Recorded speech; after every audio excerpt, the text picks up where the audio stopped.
Hey guys, it's gonna be a get ready with me video. So I will be getting ready for my Thanksgiving dinner with my cousin and her entire family and probably her in-laws. So yeah, I just felt like doing a get ready with me because it's Thanksgiving. Today's Thanksgiving, so I'm probably gonna upload this after Thanksgiving. So it's gonna be part of my Vlogmas day 4. I keep losing track. So we have this Thanksgiving tradition that I've always done with my cousin. My family's always done with her cousin, with my cousin and her family. Her name is Katie, and her kids have joined in on the tradition. So before the kids were born, we would go to their old house, which is not too far from here. And then they also moved when their son, who was 1 at the time in 2017, to the house they live in today, which is pretty damn big if you ask me. So yeah, so Katie and her husband have 2 cute children. They are such adorable little kids.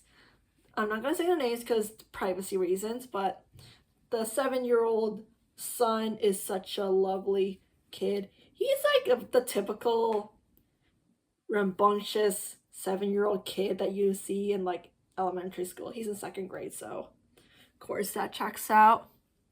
And then you also have the 5-year-old who's in kindergarten. I'm like, oh my god, kindergarten is such a cute age, honestly. These girls, the kids in kindergarten are like so cute, and they just say the most honest things. And you know, when I cut my hair in like February of this year, the kids at my kindergarten job, they were like, well, one of the boys was like, I like your long hair better. And I'm like, well, yeah, it's a big change, but I'm just more used to long hair. I guess the struggle is that I have long hair and I want short hair, but I also want to grow my hair out. Like, that's crazy. So normally it would be all of us going to Thanksgiving, like my 2 brothers, my mom, my stepdad, and me. But since some of them are out, like a good chunk of people are out, well, my mom was gonna go to Thanksgiving this year, but you know, I don't know if I ever talked about this, but my aunt has like cancer and she is in the hospital right now, so it's not really a good time for her. And my mom decided to go there because she wants to be there and keep her sister company. And I think that's a very good thing, that she can have company to help her support with this cancer. Yeah, my aunt has had cancer since like COVID, and we've been like really worried about her health since then. And yeah, it's just really sad. And I'm just like, yeah, I'm just sad about the whole situation. But yeah, I just want my aunt to just get the best care she needs. And you know, my aunt doesn't have the best husband, if you know what I mean. So basically, I'm gonna try to keep this as short as I can, but what basically goes on is that my aunt is struggling in a hospital fighting for her life. And what does her husband do? Play poker with his friends. And I'm like, dude, you have a wife and she has cancer. Why can't you just be there for her? The poker can wait. And it honestly, it just kind of reminds me of my ex at some occasions, you know. He basically like, so the reason why my ex and I broke up is because he was going to Peace Corps. So the Peace Corps situation is basically like, you know, he told me he was applying to Peace Corps and he did it on a whim, but I don't know if I believe that because, you know, other stuff. And thing is, he wasn't really the most committed because, believe me, he didn't even tell me he was going to Peace Corps. I mean, he did in February, but what's the likelihood of him getting into Peace Corps? Like, I don't know. So let's rewind to May 2024 of this year. So basically we have like, okay, let's rewind even further back to April of 2024. I got the news he got into Peace Corps and I was like, what am I supposed to do about this information? What does that mean for our relationship?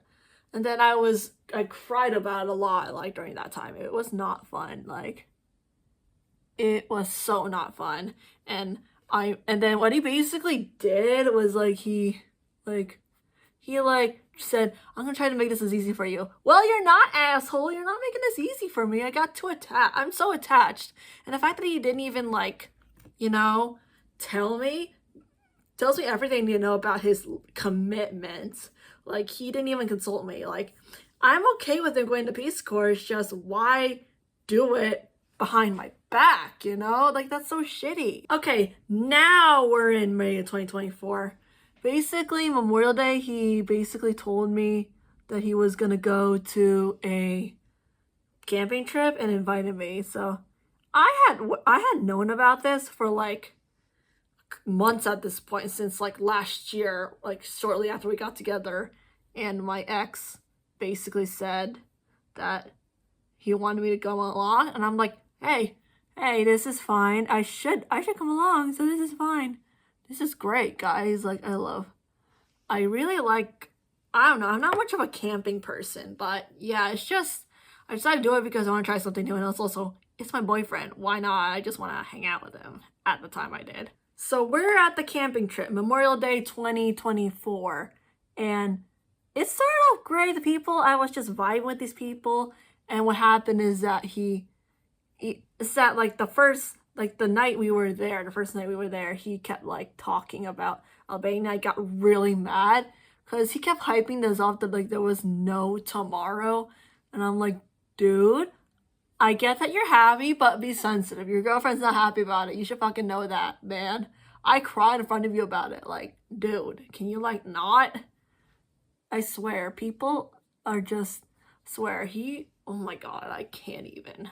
Yeah, and I didn't really appreciate him inadvertently rubbing the whole Peace Corps thing in my face. I just didn't really like it, and I just was so mad about the whole situation, and it made me so angry, depressed at him, that I just got emotional, and I just left the whole thing alone. I just left the group and just to do my business or whatever, cry or whatever I had to do. I was just so upset about the whole situation. And I just felt like that was kind of the beginning of the end for us. And I didn't really like how... Yeah, I'm just trying a new look. I just wanted to try a new look. So, forgive me, I'm just really... Yeah, I'm just trying a new look. But, yeah, it's just like people are just... Oh god, yeah, people just don't understand what it's like to be in a relationship like that unless you've been there, and I just felt so bad about that situation, and I just didn't know what to do. It's not fun. It wasn't really fun at all. Yeah, it was kind of a shitty time, but yeah, I just gotta trust the process on this. And as you can guess it, my ex and I left the camping trip early. So that's what happened. And then the next time we saw each other was the day we broke up. He basically kept on insisting that he wanted to stay friends. I told him, no, I don't want to do this anymore. This is not gonna work out. And then he was like, well, that's unfortunate. Famous last words according to my mother. And yeah, I did cry about it for like a couple minutes, and then I just realized, yeah, breakups can be shitty, and you just have to, like, process them the best way you can. And yeah, I'm pretty much over it now, because yeah, I kind of realize I know my worth now. And then the last time I heard from this fucker of my ex, it was like around October, and he was like, I got rejected from the Peace Corps, and I'm like, okay. And then he also had the audacity to say you can put me down and laugh at my misery as some sort of self-deprecating thing. And I'm like, dude, that's just manipulative. Shut up. So then I blocked his ass. I don't know why I didn't do it, but hey, all I know is I eventually blocked his ass. And yeah, he's kind of an asshole anyway. I don't really like his ass anyway. Ew, why ever date him? I'm like, it's at that point where I'm like, why did I ever date that guy? I'm just like, that's embarrassing. Ew, no. You know what's crazy is that our anniversary was the 18th, which was like last week or so. And I didn't give a shit. It was just like a regular Monday. And his birthday was like 2 days ago when I'm filming this. So on the 26th. And I'm like, well, I don't give a fuck anymore. That's great. That's fucking great. I guess I'm over it. I guess that's a sign that I'm over it. And on to bigger and better things. Yeah. So yeah, here's the complete look. I know I'm trying something a little different today. Because I kind of feel like an edgy punk girl, Avril Lavigne girl, kind of. So, yeah, I know this is kind of a little all over the place, but I'm mainly focused on my ex and why we broke up. But yeah, thank you so much for watching. See you in the next Vlogmas, y'all.